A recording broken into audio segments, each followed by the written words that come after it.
بسم الله الرحمن الرحيم سبح اسم ربك الأعلى الذي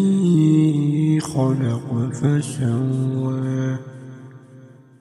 والذي قدر فهدى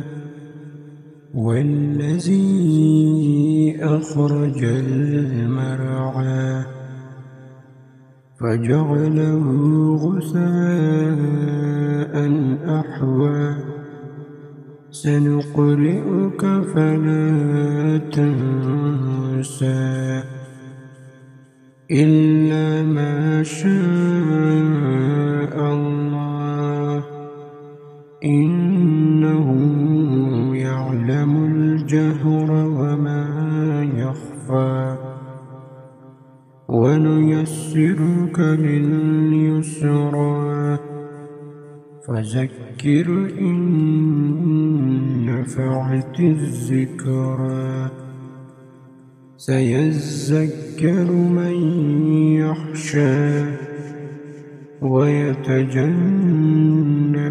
الأشقى الذي يصلى النار الكبرى ثم لا يموت فيها ولا يحيا قد أفلح من تزكى وذكر اسم ربه فصلى بل تؤثرون الحياة الدنيا والآخرة